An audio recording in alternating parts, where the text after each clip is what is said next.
All right, the webinar is now live. Welcome everybody. Let's everybody get in here and get situated. We've got a lot to go through. I'm going to attempt to answer everybody's questions. So thank you all for coming. Thanks for joining us on such short notice. Lots of great content to cover. We had a packed webinar registration, so we're expecting a pretty packed room. And we're going to dive into this topic. For those that are joining us for the first time, my name is Jeff Cohen. I'm the Vice President of Marketing with Seller Labs. We're going to be covering Amazon's policy update on communicating with customers. So Amazon recently made this update. We're going to dive into this policy, share as much as we can with you. I'll be open, I'll be honest. There are two ways to communicate with me today. One is via the Q&A. I highly recommend that you ask questions in the Q&A, not in the chat. I'm running solo here, so I need to use the Q&A as my way of making sure I get to all of your information. The second is the chat. That's your way of kind of interacting with me and saying, hey, Jeff, how are you? So why don't you go ahead and practice in the chat, say hello, tell me where you're from. And the third way to communicate with me is via our poll question.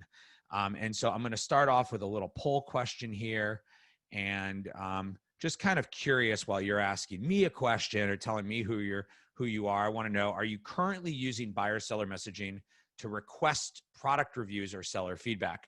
And I gave you a couple of different answers for no or yes. Yes is pretty simple. You're either doing it or you're not. And no, there's a couple of different reasons why you might not be doing it. So we're getting a lot of people here responding. Thank you. Let's all just take a quick minute, leave the poll up, get as many answers as we can. I'd say we're at right around 50-50 of people doing it and not doing it. The people who are not doing it are for all three of the reasons, except the last one.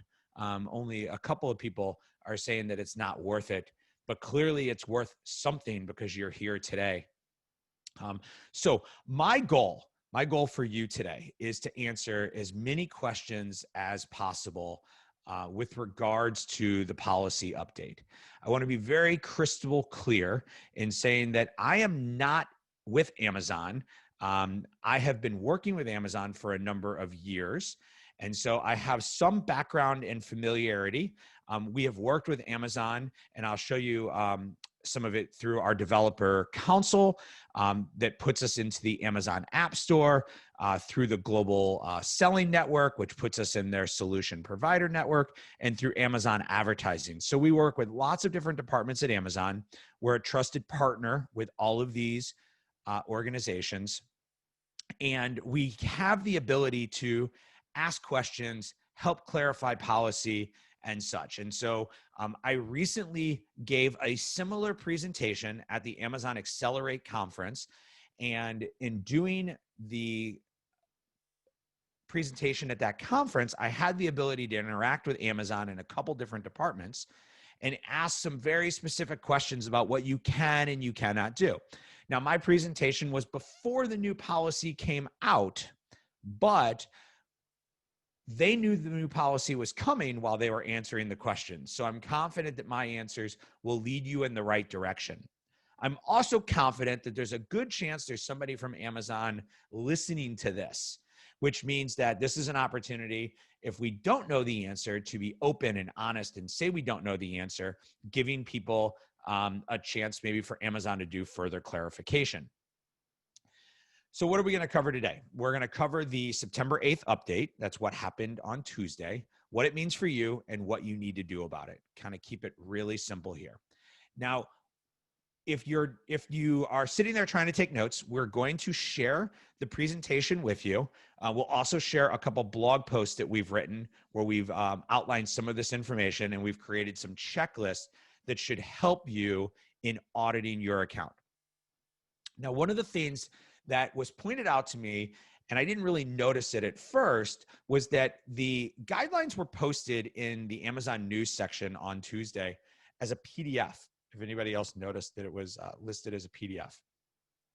Why was it listed as a PDF? Well, it was listed as a PDF because they were giving us notice of the new guidelines. And if you noticed within the guidelines in the PDF, it said that the guidelines were effective November 3rd. This is a little different than how Amazon has communicated in the past. So they're showing us ahead of time what these guidelines are. They're giving us 8 weeks to reach compliance or to be in compliance.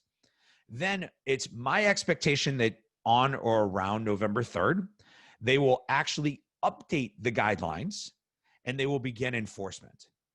And so that's why if you go today into some of the guidelines, it's still the old guidelines. And that's why the only place you kind of see these new guidelines is within the news section where they're giving you this kind of heads up and warning. So let's dive into this. I want to start with the positives. I want to start with the part that made me go, yay, while I read this. Amazon came flat out in one of the early paragraphs of this document and made a couple of statements that they've never really made before. The first one was you can send emails to ask for reviews or seller feedback. Now, in the past, Amazon has just given us vague content around what we can't do. And a lot of what we built at Seller Labs with Feedback Genius and now Seller Labs Pro was built around what we interpreted the rules to be. And again, we've been on the Amazon Developer Council for a number of years. And so we always knew it was okay to send emails and it was okay to ask for reviews, but the policy never stated that. And because of that, sometimes sellers would get responses from seller support telling them that they cannot ask for reviews and emails. But now the policy is crystal clear and it's telling you that you can ask for these reviews. So this is a really big deal. The second thing that we thought was a really big deal was that they came out and said there are 4 different ways to interact with Amazon's buyer-seller messaging system: directly in Seller Central, through an API, or through a third-party software tool that's approved in the App Store. And this is another big step forward with Amazon because Amazon is basically saying that the stores inside the App Store, which you go to Seller Central and then under apps, there's a link for app stores. They work with us as third parties to make us help you be compliant. Now, I want to be crystal clear. Using our tool doesn't make you compliant, but our tool is compliant with their system. And so they go on in that paragraph to state that we as a tool provider have to do 2 things for you. We have to add an order ID and we have to send language of choice. And we'll get into both of those, but those are on us as the tool provider and not something that you need to worry about. Why is this a big deal? Because in Amazon's words, they finally came out and told us what we can do. So often they come out in their language and they talk about what we can't do and what's prohibited. And we as sellers on the marketplace basically say, well, Amazon said we can't do this, so therefore that probably means we can do this. And we have to kind of overly interpret the words to try to figure out what we can and we can't do. And that gets a little confusing at times. So we're happy that Amazon finally came out and told us what we can do. Amazon has a couple different types of messages that you can use. One of the messages they have are called proactive messages. These are the set of messages that they consider to be proactive messages. So the difference between a proactive message and an indirect message is a proactive message is one that you're sending as a completion or a step of the ordering process. An indirect message is something that is comes to you from the consumer and it's your turn to like reply to them. So when we talk about proactive messaging, this is you using an automated tool that's based off of something that occurs and sending an email to complete that order. Now, most of these are all things that we've been aware of in the past, but Amazon goes on to give us examples of different types of permitted messages, and they come right out and say that product reviews and seller feedback are a permitted message. Other permitted messages might be things related to fulfillment. Maybe your order is shipping late, things that are needed to complete an order, an invoice, delivery for a bulky item, some type of customization, related return, maybe some type of home service appointment. So there are other reasons to communicate back and forth with your buyers. They go on to tell you what they don't want you to say. And this is interesting. And what I'm trying to point out here are some of the things that may be different from what we saw in the past. So one thing they came out clearly at the beginning and said was no order shipping confirmations. They're saying Amazon already does this. You don't need to send out an email to your buyer that says your order has shipped, your order has been confirmed. They don't want you to just send a simple message that says, thank you for buying from me. They want your messages to be related to the order and provide an additional experience that improves the customer experience of buying your product and buying from Amazon. They want your information to be related to the product that was purchased and not sales and promotional towards other things. And we've been telling for years not to do any type of marketing or promotional messaging inside your emails. But they went on to say includes coupons, and that's new language that wasn't there before. They've gone on to say language encouraging positive product reviews or seller feedback. This is language that we used to use, such as, if you're happy, please write a review. If not, please let us handle that for customer success. It's important that when asking for the review, you ask in a very neutral way. It's also important that you don't ask for the removal of any reviews. And then finally, Amazon ends this by saying a repeat request per order for a product review or seller feedback. So before they tell us that they can request a product review or seller feedback, then they come back and say, but don't do it more than once. So when I was talking to some people at Amazon, I asked them, I said flat out, what is the number one thing that people are doing that's violating the current terms of service, the current policy related buyer-seller messaging? And the answer was a repeat request for product review. Because we've ingrained into every communication piece that we send to our customers, asking them to give us feedback, to give us a review. It's absolutely critical that if you communicate with your customer more than one time, that you do not ask for a review more than once. Let that sink in. If you need to communicate with your customer when the order ships about something that's important related to the delivery of the product, and then you're going to communicate with them later and ask for a review, don't ask for a review in the first email. Nowhere does Amazon say you can only send one message. All they say is don't ask for the review more than once. So this leaves it up to interpretation of how many emails should I send. I still believe the best practice is to only send one email unless you have a business case reason that states and gives you a purpose for sending more than one. Now, Amazon goes on to include some additional do not includes.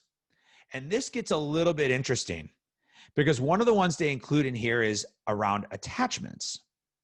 And Amazon has always allowed for attachments within emails, but they actually go on to explain that they only want attachments to be product information, warranty information, or invoices. So we have to go back and change old practices that we had where we would sell our apple slicer and we would include our favorite apple pizza, apple pie. Why did I say pizza? I don't know. Our favorite apple pie recipe. And we have to change it so that our PDF is meeting this need. Now, if you have product instructions, cleaning instructions, warranty information, or invoices, you can still include them in a PDF. But don't push it and make your PDF all about your recipes. Don't sneak coupons, links, additional promotional information into your PDFs.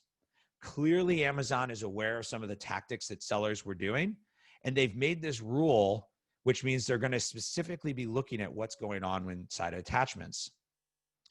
Now, Amazon goes on to say that any external link that's not secure, the language used to be links inside to your product detail page only, but you can do other links that are necessary to complete the order.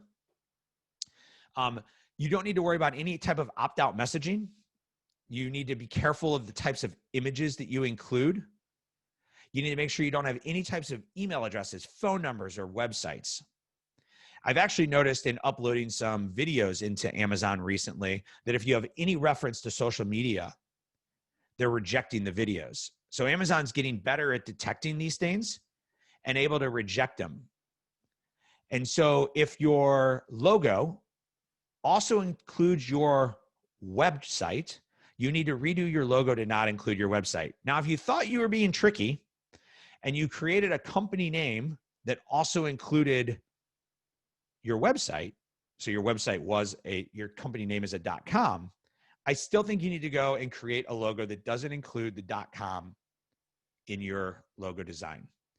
Your customers are smart enough that if they're trying to find you, they know how to go look you up online based on your company name to find your website. And then Amazon goes on to say images that are not related to your brand or company. Remember, the communication that you are making is about the order that was placed and not about the general promotion of your brand. Amazon is creating new features for you to use to promote your brand, such as stores, such as A+ content, such as Amazon Live. They're giving people the ability to follow brands, and more features and functionality are continuing to roll out that will allow you to engage with your customer at the brand level. But proactive messaging through buyer-seller messaging is not the right place to be doing that. Now, this is where we started to have a little bit of fun, because Amazon comes in now and starts listing a bunch of style guidelines, which they haven't really ever done before. But clearly, this is some bad apples spoiling the bunch, because we can't use emojis, we can't use GIFs, we have to be careful of the number of fonts that we have, the amount of spacing that we have. What all this comes down to is the last sentence. Amazon needs to make their product compliant with web accessibility. And by doing all these things, it makes the emails more accessible to people who maybe have a site problem or something of that nature. So make sure you're taking a few minutes and you're not just checking your emails for the language, but you're also checking for some of the style guidelines. Now, you might log into Seller Labs today and go into Feedback Genius, the communication center, and see that we still have the ability to add emojis. We only got these updates on Tuesday. And as we roll out changes to our site, we'll let you know, but we'll be removing features and functionality that would lead to you potentially having a restriction placed on your account. Ultimately, what is sent in your message is up to you, and you are the one responsible for making the changes.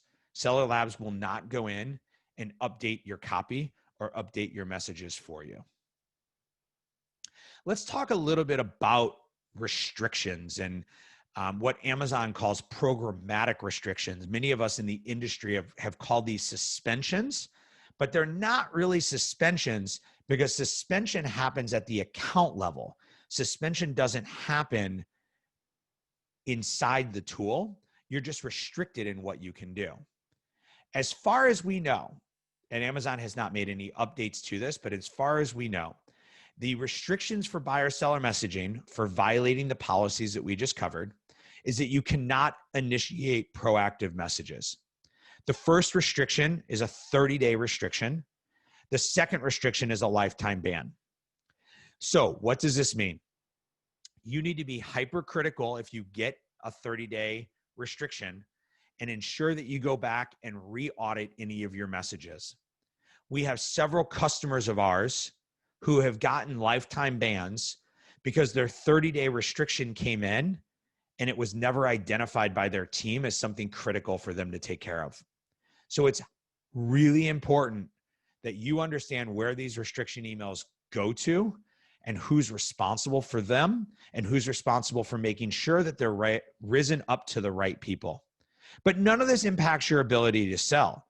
It doesn't impact your ability to reply if a buyer happens to message you. And if you need to send an important message using the important bracket, you still can do that. And ultimately, you can still ask for reviews utilizing the request a review feature.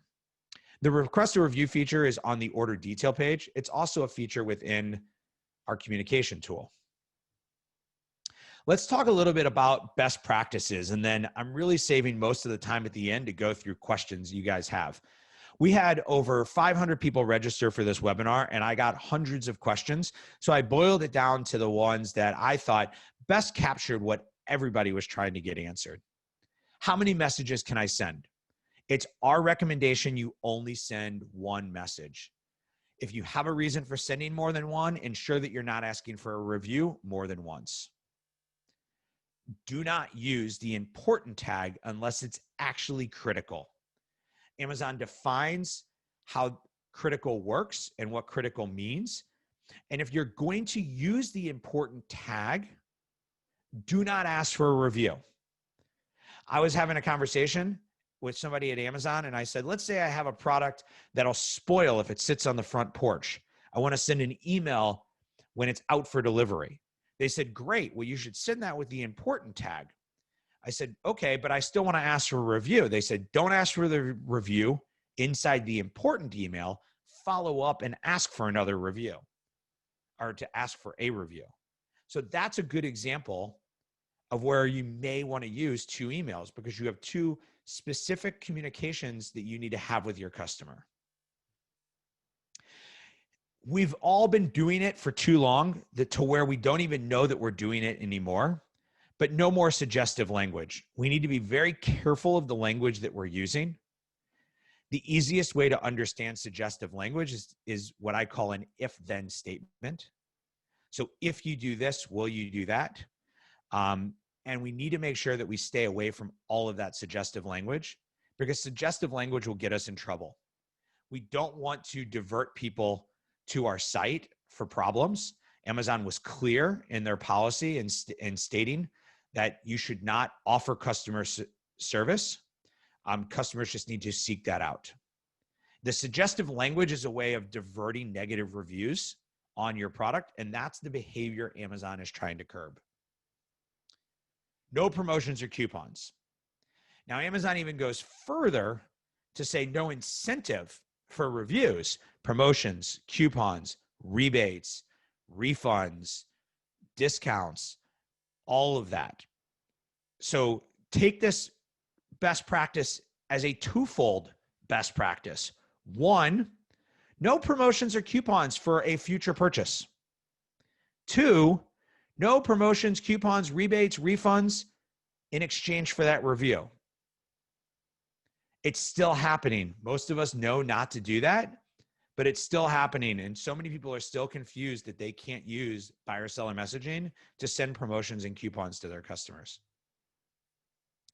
Now, you really don't want external links. These are links that don't go to Amazon.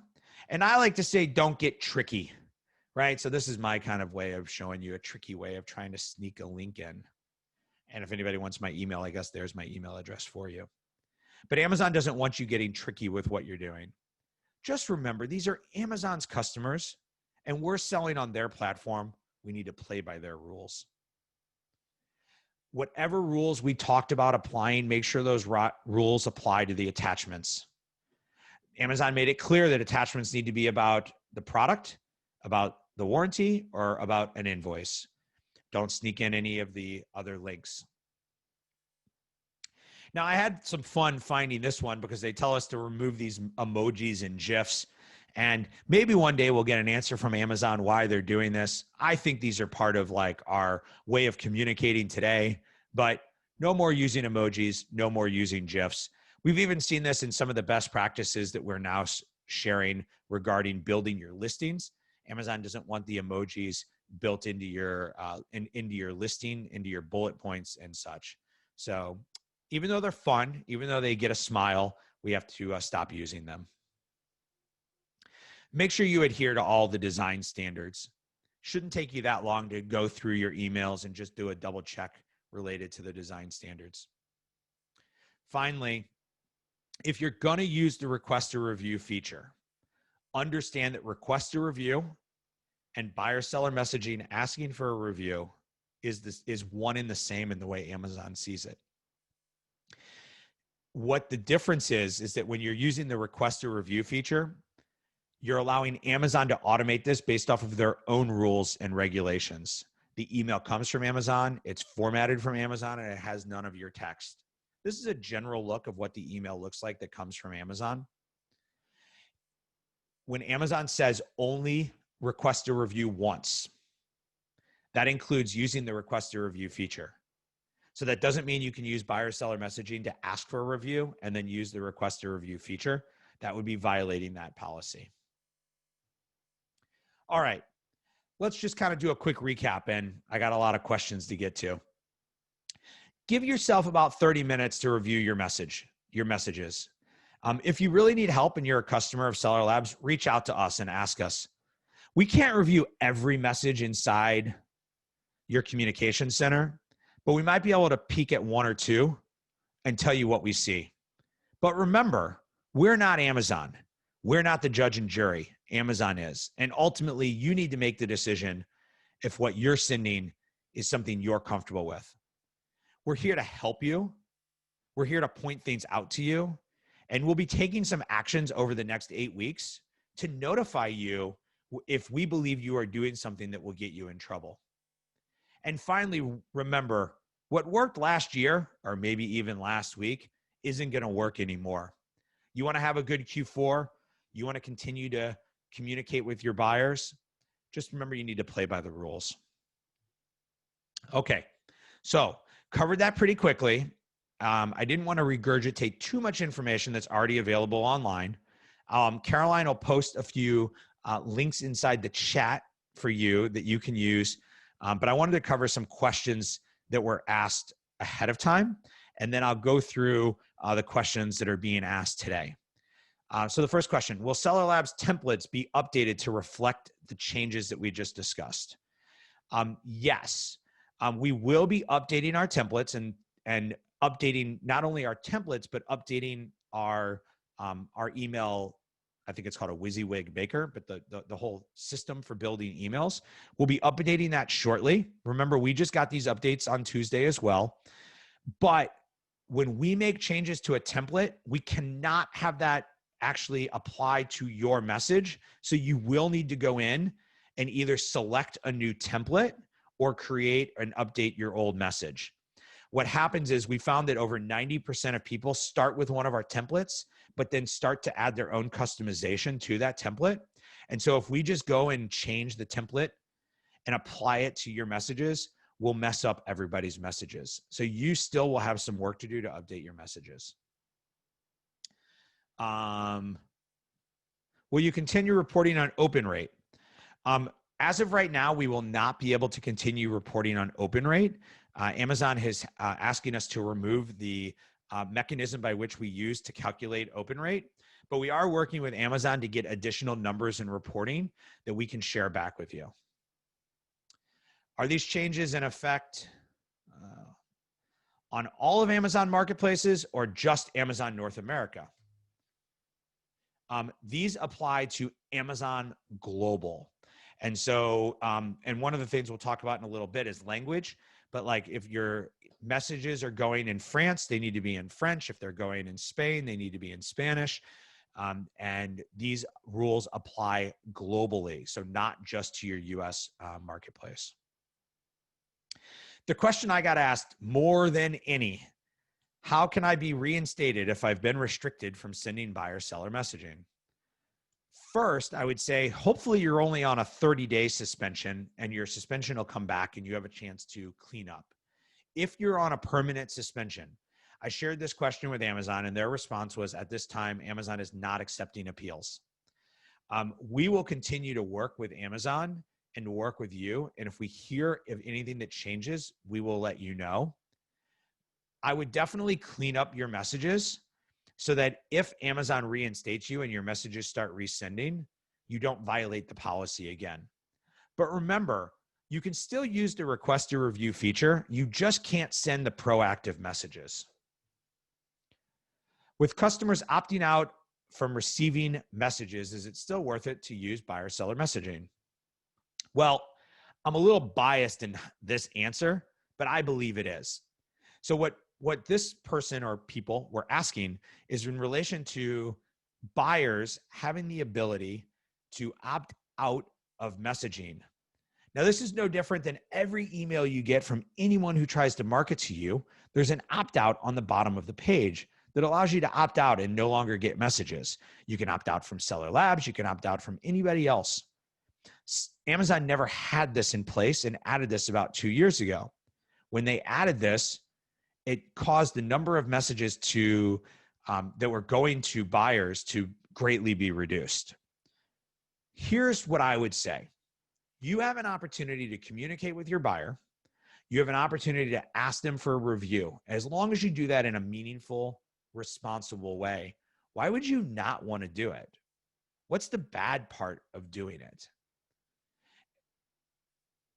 You ultimately have to make the decision about whether you want to communicate with your buyers or not, whether you want to ask for reviews, whether you want to use the request a review feature.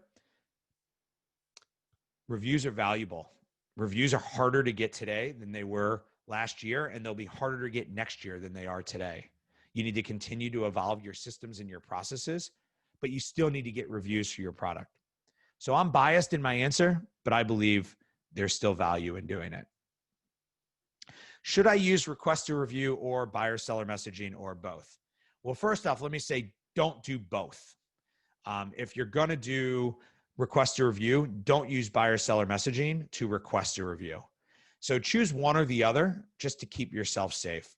There's different advantages and disadvantages, and we'll post a blog. We'll post a blog in the chat that talks about the differences between request a review and buyer-seller messaging. That'll give you the opportunity to actually look at the pros and the cons on your own and determine what might work best for you and your business. How will Seller Labs handle the language requirement? It's a great question. Seller Labs on Wednesday was given a new API from Amazon. That's a way for us to communicate with them that tells us the language of choice for the buyers. We are working with Amazon right now to find the best way to handle language of choice. What I can assure you from Seller Labs is that if we do not have the email within the language of choice for your particular buyer, we will not send the email. We can tell whether the email is in Spanish or in English. And if Spanish is the required language for delivery and all you have is English, we won't send the email. How we ultimately will send the email in multiple languages is still being worked out, and we'll provide updates to you as soon as we can.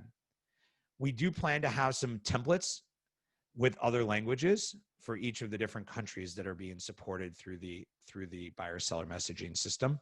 But again, we'll have more information to share with you over time.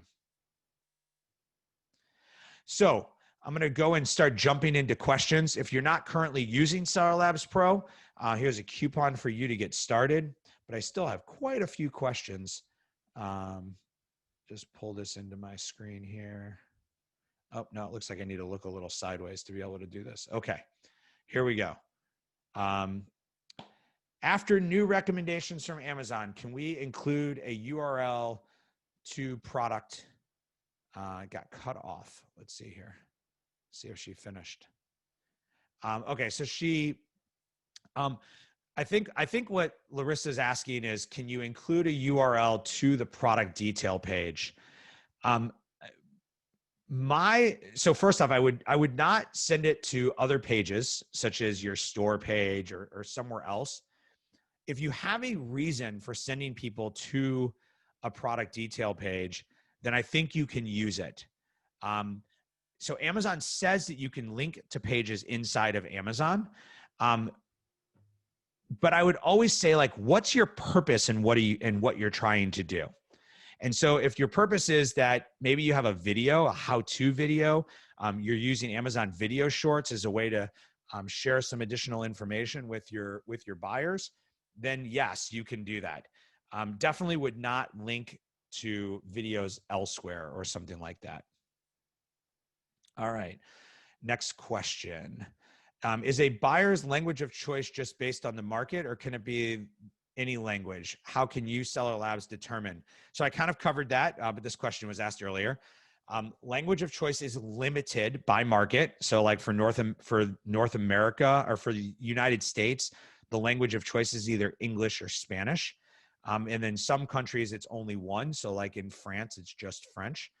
We do have a way to communicate with Amazon for them to tell us the language of choice. And again, we will communicate with you guys to let you know how we will be doing that. The only thing I can assure you of today is that if you do not have an email in the language of choice for your buyer, we will not send the email until that is done, and we'll let you know.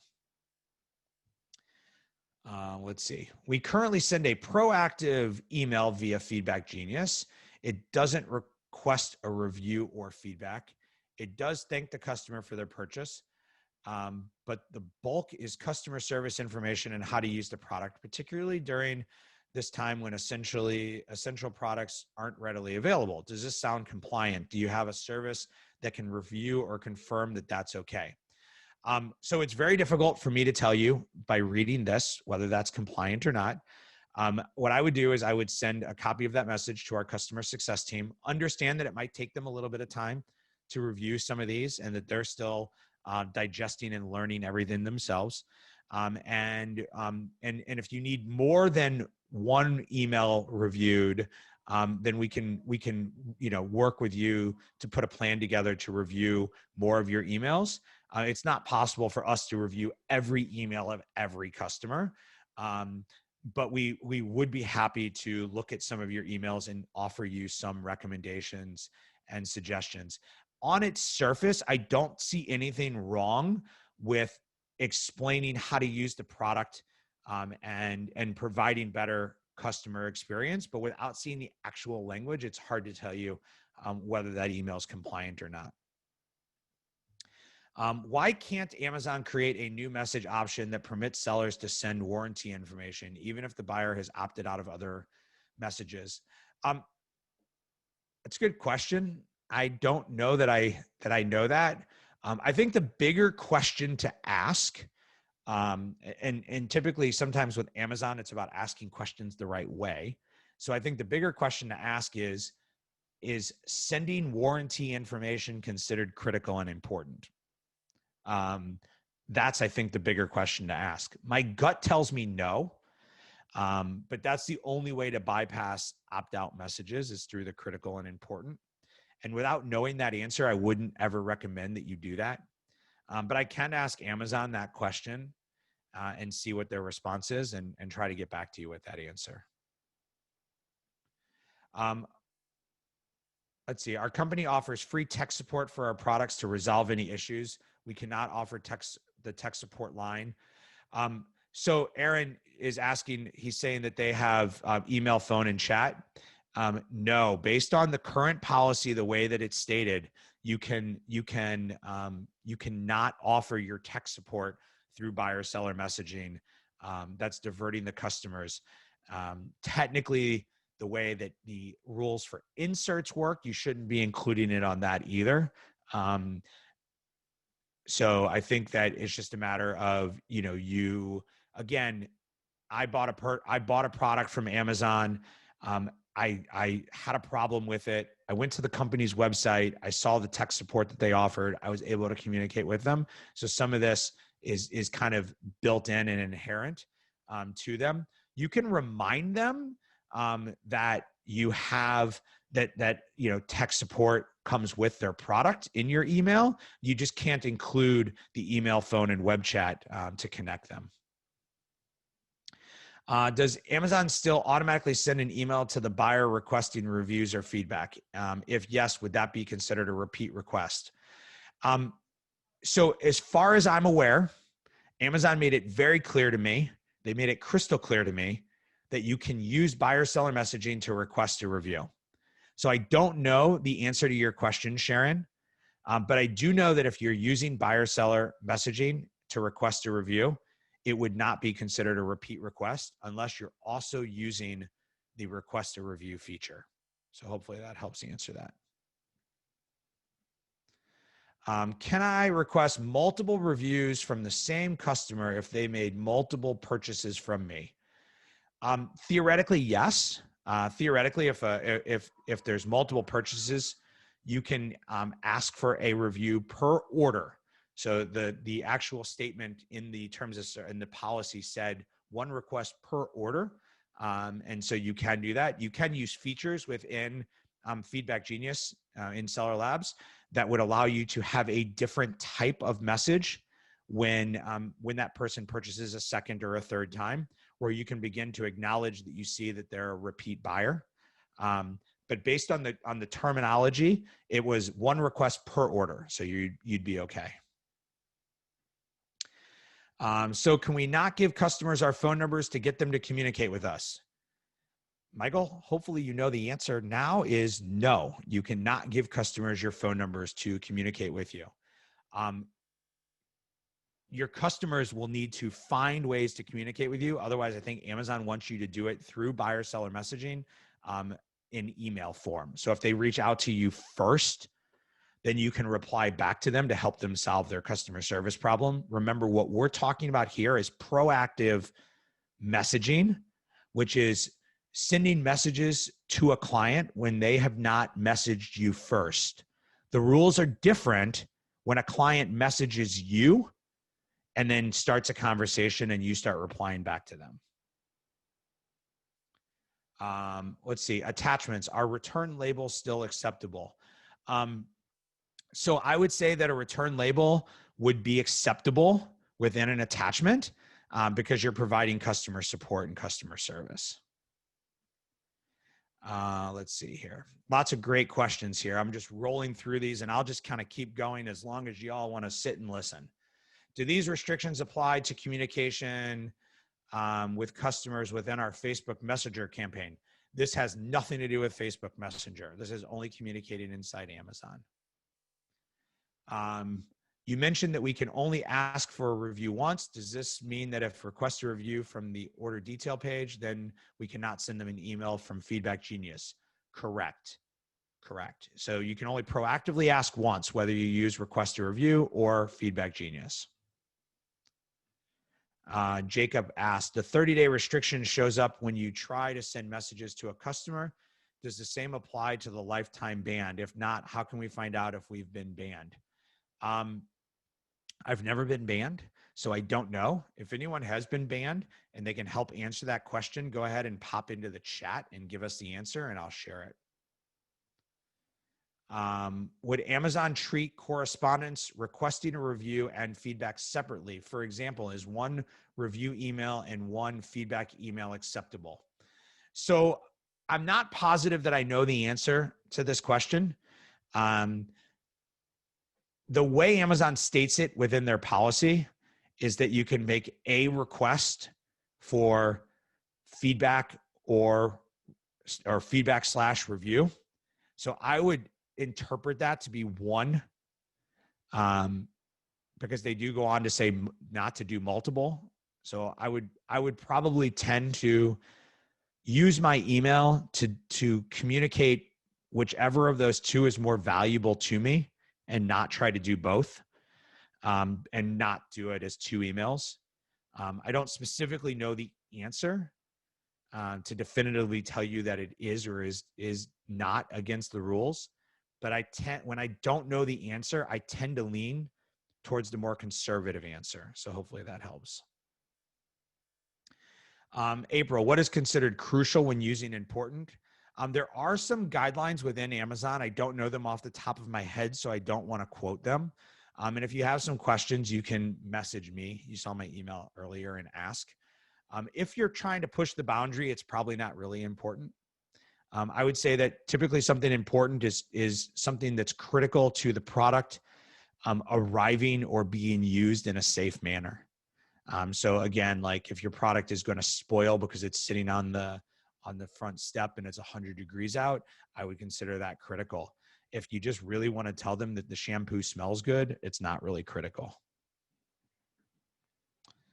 Let's see. We have the second restriction since the 30-day was not identified in time. With these new guidelines, are we able to message again? So I think we covered that. As of right now, I don't believe that Amazon is reinstating people that had a lifetime ban. But Grace, I appreciate the situation that you're in. And we've explained that to Amazon. And I would suggest you open up a ticket with customer success and Amazon and ask. Maybe if they get enough of those requests, they'll reconsider it. And they'll probably get mad at me for saying that. Please answer. Can I include a URL to product review and seller feedback in my review request message? So this is a little bit different than the question earlier.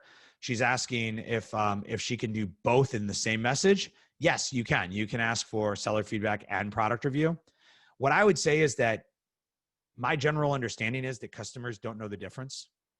And so asking them for two is kind of confusing to them. I always say, like, use what I call the mom test. What would your mom consider this to be? Would your mom know the difference between seller feedback and a product review? Probably not. So which one is more important to you and your business? And just focus on one. Can I ask if they need help with the product with the contact us link? I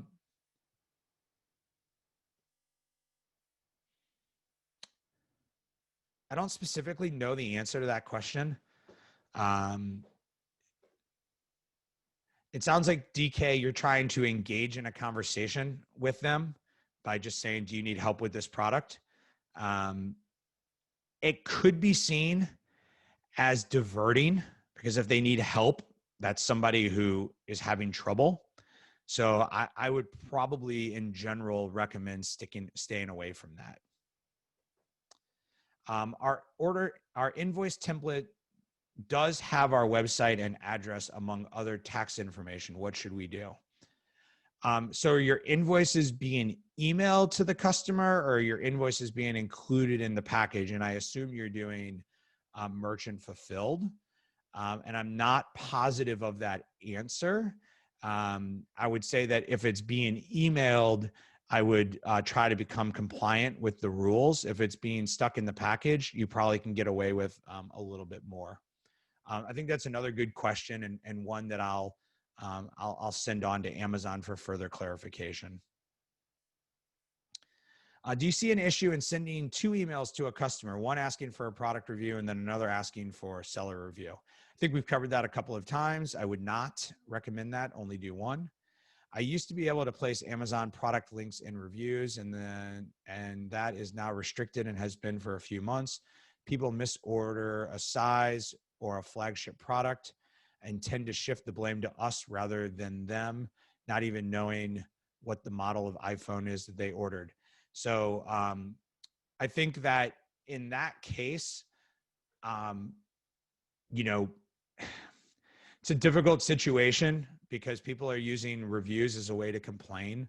And in that case, I might send instruction. I saw this happen a while ago. I might send instruction upon the order that upon the order being placed that tells people how to verify that they made the purchase of the right product, and just make it totally separate than asking for a review. And so try to capture that order before the order ever ships so that you can handle it in that way. What options do you believe is more effective if we only get one shot at requesting a review? The request a review button or buyer seller messaging where we actually ask it with words and built-in links? I honestly think you should test it. I think different products, different categories, different price points are going to work in different ways. Remember, Amazon is also making it easier and easier for people to leave star ratings without leaving reviews. So Amazon is working to get all of us more reviews, but it's not always easy. I personally want something that's on brand and on message, not that's on Amazon brand and Amazon message. So I kind of believe in using my own branding, my own my own language and having it come from me versus having it come from Amazon? Great questions. Got a couple more. Thanks for sticking around. If a customer has opted out of Amazon's buyer-seller messaging and we send them a review request through the review request feature, will they get it? That's a really good question, and one that we have not been able to test because it's really hard to test that. And I don't know the answer, to be totally honest. So the question is, if somebody opted out, can they still get the request to review? I have not been able to we have tried to test that. We have not had a lot of luck in testing the request to review button because there's no statistics around it. So it's really difficult to understand what gets sent and what doesn't. My gut tells me it doesn't get sent because that's another message to the customer. And if the customer opted out, Amazon wouldn't send the message. But I don't know that to be a fact. If I attach an ebook with how to use the product, can the logo link to the Amazon store? So how to use the product would be like product instructions. I would probably tend to stay away from any links. Again, like if you're looking to add things like links and try to push the envelope, your purpose in doing that is to try to drive more sales. And that's not the purpose of buyer-seller messaging. So I would probably tend to recommend to stay away from that. Got about 10 more questions. How do you recommend wording the request for review within buyer-seller messaging? For example, we're a small family-run company and your review means a lot to us. Please be sure to leave a review by clicking this yellow review button below. Or do you have a better suggestion? We'll be adding some language to our recommendation. I know that what you have in here, Lucy, is a very common message that people want. They're trying to kind of play off of the we're a family business. Please leave a review for us. By its general nature, I don't see anything wrong with what you have worded. Just again, make sure it's on brand with your buyer persona, with your product, your brand, and the message you're trying to get across. I read the blog post on Seller Labs for the new restrictions. One question, does it mean we can't thank people or say, if you have an issue, you can reply directly before requesting a review? That's correct. Amazon does not want you just thanking them or telling them to contact you if you have a problem. So that is not permitted. Is it still a good idea to do giveaways for a product launch? Does Amazon allow it? Mary, you're opening up a whole nother can of worms.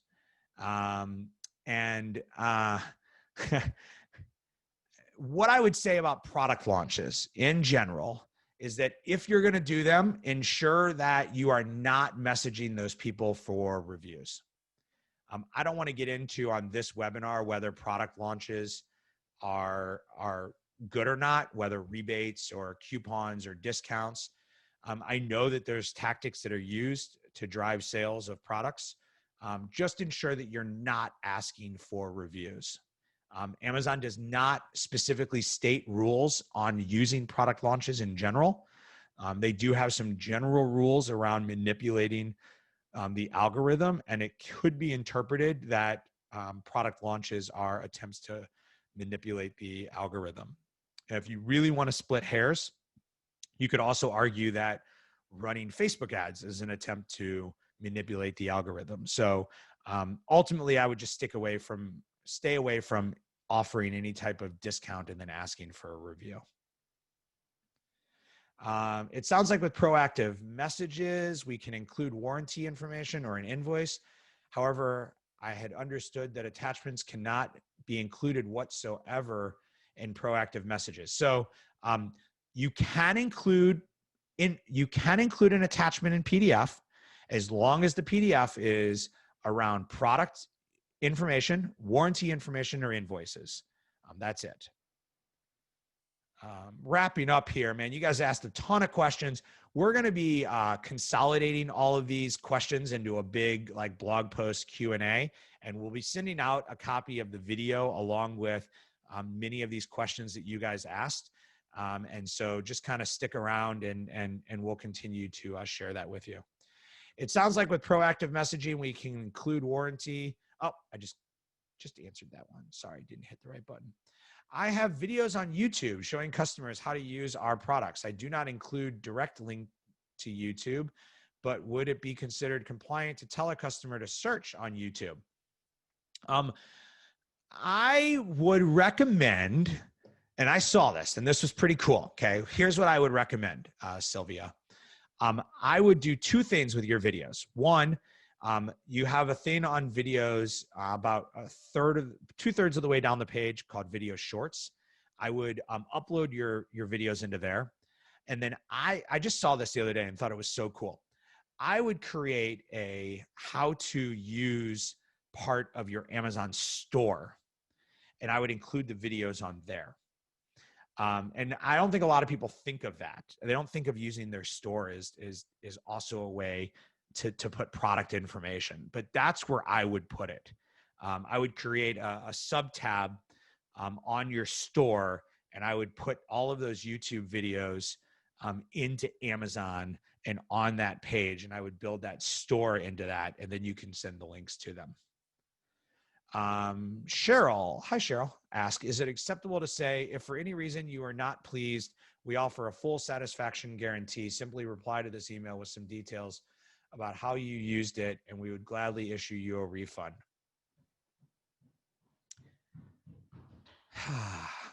Cheryl's always asking the tough questions.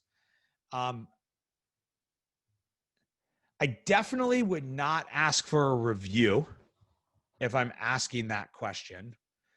I could see how that language would be considered diversion, which is diverting negative back to you versus somebody potentially leaving a review. So I would probably put that on the questionable side. And I'll put that in my note and ask some people on Amazon and see if I can get a better answer. Wow, the questions keep coming, but I'll keep answering them. When will you update templates? So I would say that our templates are going to be a rolling update. Our team has been feverishly working since Tuesday. And we were discussing this as a team as to whether we should do all these updates and then roll them out, or whether we should roll out updates over time. And we all kind of agreed that as we have updates, we're just going to roll them out. So you'll be getting communication from us probably starting next week that will be giving you more and more information on updates that are being made. So we'll be doing rolling updates on these. Chad wants to know, you mentioned that the US having two languages, English and Spanish. Does that mean we should have messages in both? If I don't have Spanish, would those orders be skipped? So I don't want to speak for our product team in terms of how we're going to translate messages, whether we're going to translate or whether you'll have an opportunity to leave a message in multiple languages. That information is still to be determined. I can tell you that if somebody has a Spanish language preference and you do not have a Spanish language email, we will not send the inappropriate email. That is on us. So there are two parts of the policy update that are on us as a third-party supplier. It's language of choice and order ID. Those two will be on us, whereas the rest are on you as the communicator. Is there a way to add our store link onto the email in Seller Labs? I tried with custom code, but it stripped out the anchor. So we do not strip that stuff out, but Amazon strips out those links. So I'll have to look at why the store link is being stripped out. You might want to contact customer support. I don't know that one in the same breath. DK followed up, can I use two languages in one email? I just don't know the answer yet in terms of how we're going to determine that. That potentially could be an answer to it, is having the English and the Spanish. If you use Amazon's templates, and Amazon has some preset templates, they translate like 90%, and then they leave your 10% in your single language. We just need to figure that out and then communicate it with you. Remember, this is new to you. It's new to us. And our job is to make you compliant.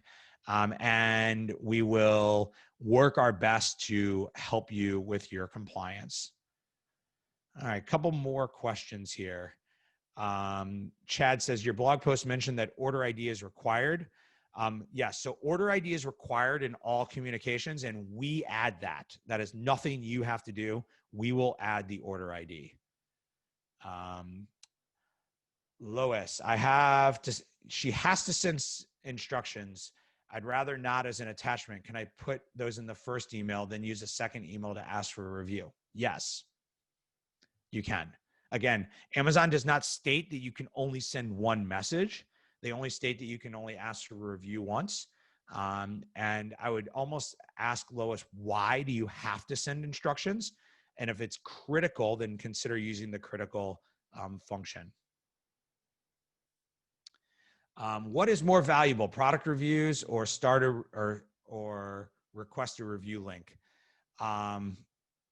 Wait, what is more valuable, product review link or a start review link? I think they're asking the difference between, I'm not positive what they're asking, but hopefully I answered it, or Candace can re-ask that. Oh, okay. So she's saying, what's more valuable, asking for the product review links or the star review links? So the Amazon, the star review. So what she's asking about is on Amazon, you can now ask for, the buyer can now just leave stars and not leave a written review. So the question is, what's more valuable, when you just get the stars or if you get the written review? Stars equal ratings, right?